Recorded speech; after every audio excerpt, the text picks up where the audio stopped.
le président des LR, le ministre démissionnaire de l'Intérieur. Bonsoir Bruno Retailleau. Bonsoir Léa Salamé. Merci d'être avec nous ce soir. Vous sortez de Matignon où vous avez eu un entretien très attendu avec Sébastien Lecornu. Vous allez nous en parler. Mais d'abord, la phrase choc de la journée, c'est Édouard Philippe qui l'a prononcée. Il appelle à une présidentielle anticipée. Il dit Emmanuel Macron doit partir. Est-ce que vous le demandez aussi? Moi, je suis gaulliste. Je respecte les institutions de la Ve République. Et cette décision, elle n'appartient qu'à un seul homme. C'est le président de la République lui-même, général de Gaulle. Après le référendum raté de 69, avait choisi de démissionner, mais personne n'avait demandé sa destitution. J'entends M. Mélenchon demander la destitution du président de la République. Là, il s'agit d'Édouard Philippe qui demande sa démission, c'est différent. Mais il appartient... Ça vous a surpris qu'il demande sa démission? Écoutez, moi, j'ai jamais été macroniste, donc j'ai pas besoin de lâcher le président de la République. Je ne l'ai jamais été, je ne le serai jamais. Je me suis retrouvé...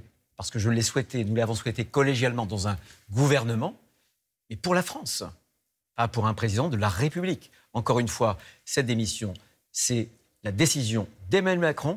Évidemment, lorsqu'il y a un blocage, il appartient au peuple, évidemment, de donner sa parole. Encore une fois, c'est sa décision. Alors, ce rendez-vous à Matignon, c'était vers 17h. Vous avez vu Sébastien Lecornu. Vous lui avez dit quoi? Je regrette d'avoir fait chuter le gouvernement. Je reviens, Sébastien? Certainement pas. D'abord, c'était un entretien privé, donc je ne livrerai pas les mots, les phrases qu'on a pu échanger. Nous sommes civilisés, tous les deux, nous nous connaissons. Simplement, j'avais besoin d'explications et donc nous nous sommes expliqués. Et qu'est-ce qui ferait que vous pourriez revenir dans un nouveau gouvernement? Certainement pas si ce gouvernement était dirigé par un homme de gauche. Certainement pas. Certainement pas si ce gouvernement était dirigé par un macroniste. Le problème que j'ai vu apparaître dès dimanche soir, lorsqu'il y a eu l'annonce du gouvernement, c'est que, alors que les macronistes avaient perdu les élections législatives anticipées après la dissolution, on avait un gouvernement resserré, justement, sur une base macroniste. Mais vous avez accepté pendant un an de faire partie d'un gouvernement dirigé par un macroniste, comme vous dites. C'était très différent. Michel Barnier, issu de LR, François Bayrou, ensuite, avec un certain nombre de ministres LR et aussi d'autres sensibilités. Et Sébastien Lecornu, à qui vous avez dit oui avant de changer d'avis. Mais je n'ai pas changé d'avis. Pardon, je n'ai pas changé d'avis. Je me suis retrouvé avec, en face de moi, un gouvernement resserré, recroquevillé, qui était macroniste, alors que, justement, cette élection a été perdue par le camp macroniste après la dissolution. Il faut que le peuple, simplement, soit respecté.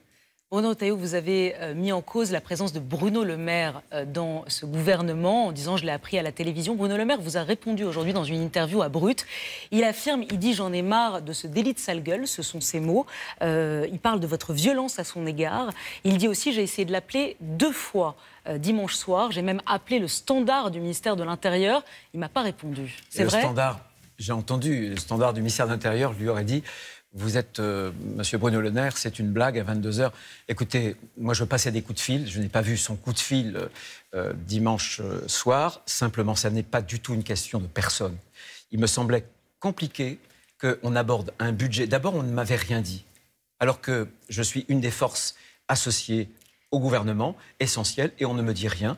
Et ensuite, là encore, il y a eu une co-responsabilité de Bruno Le Maire sur les 1000 milliards d'euros de dette.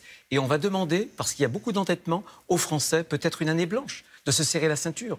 Ça me paraissait être un mauvais signal. Bruno Retailleau, mais il n'y a rien de personnel. Ce soir, c'est un symbole politique. Ce soir, vous nous dites « je ne reviendrai pas au gouvernement s'il est dirigé par un macroniste, je ne reviendrai pas s'il est dirigé par un homme de gauche ». Alors, comment vous pourriez revenir au gouvernement? Ou c'est fini, c'est clos, il n'y a plus de discussion, c'est terminé, vous êtes sorti? Certainement pas. On peut avoir des discussions, mais il faut acter le fait que le gouvernement soit dirigé par un homme qui ne soit pas proche d'Emmanuel Macron. C'est-à-dire un homme de droite, c'est-à-dire vous? Pas moi, je ne suis pas candidat. Mais un homme de LR? Il y a plein d'hommes et de femmes qui pourraient convenir. Première chose. Deuxième chose, un homme ou une femme de gauche affaiblirait la France. Je connais leur programme. Leur projet, c'est plus de dépenses, plus de matraque fiscale, c'est plus d'immigration et moins de sécurité. Ça n'est pas possible. Vous parlez de rupture, tout le monde parle de rupture, tout le monde demande la rupture, tout le monde l'a en bouche. Quelle est votre rupture, Bruno Retailleau? Ma rupture, c'est une révolution du bon sens. Ma rupture, ce sont des idées simples. Par exemple, que le travail paye, qui paye beaucoup plus que l'assistanat. Par exemple, que l'immigration, ça n'est plus une chance. Par exemple, que la justice doit sanctionner, punir et non pas excuser. Par exemple, que lorsque on touche violemment, quand on s'en prend violemment à un policier, un gendarme, un sapeur-pompier, alors on dort en prison. Ma rupture, précisément, c'est une France qui soit fière d'elle-même, fière de son histoire, fière de son avenir et confiante dans son génie. C'est une déclaration de candidature, on vous entend, on a l'impression que c'est un programme pour 2027. C'est vous qui l'apporteriez le mieux, cette rupture? Ce sont mes convictions, ce sont des idées. Vous savez que je suis un homme de conviction, certainement pas un homme qui court après des places. La preuve pour ma déclaration du début de semaine. Aujourd'hui, ce serait indécent de se déclarer à la présidence de la République. Le moment n'est certainement pas venu. Une chose est sûre, c'est que précisément parce que je suis un homme de conviction, parce que je suis animé de cet amour de mon pays, de la France, je ferai tout pour que ces idées et ces convictions puissent gagner en 2027, parce que la France n'est pas à gauche.